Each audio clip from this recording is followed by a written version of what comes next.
కరీంనగర్లోని సరస్వతి శిశు మందిర్లో ఈ విద్యా సంవత్సరం నుండి సిబిఎస్ఈ విధానాన్ని అమలు చేయడం పట్ల కేంద్ర హోంశాఖ సహాయ మంత్రి బండి సంజయ్ కుమార్ హర్షం వ్యక్తం చేశారు. కరీంనగర్లోని శ్రీ సరస్వతి శిశు మందిర్ ఇంగ్లీష్ మీడియం ఉన్నత పాఠశాలను సందర్శించారు. ఈ సందర్భంగా శిశు మందిర్ నూతన భవన నిర్మాణ పనులను పరిశీలించారు. తరగతి గదులను సందర్శించారు. భవన నిర్మాణ పనుల వివరాలను అడిగి తెలుసుకోవడంతో పాటు పనుల పురోగతి పట్ల సంతోషం వ్యక్తం చేశారు. శిశు మందిర్లో చదువుకోవడం వల్లే తాను ఈ స్థాయికి చేరుకుని ప్రజలకు సేవ చేయగలుగుతున్నానని చెప్పారు. స్కూల్ భవిష్యత్ తరాలకు విద్యా ప్రగతికి నూతన దిశగా మార్గనిర్దేశం చేస్తుందన్న విశ్వాసం వ్యక్తం చేశారు.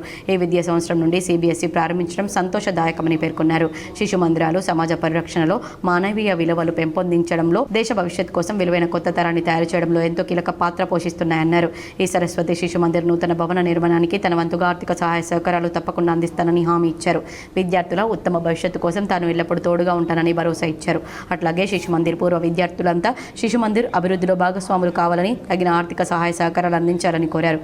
వీరితో పాటు తరగతి గదిలోనే దేశ భవిష్యత్తు రూపుదిద్దుకుంటుందనే జాతీయవాదులు దాతలందరూ సరస్వతి శిశు మందిర్కు ఆర్థికంగా సహాయ సహకారాలు అందించాలని పిలుపునిచ్చారు.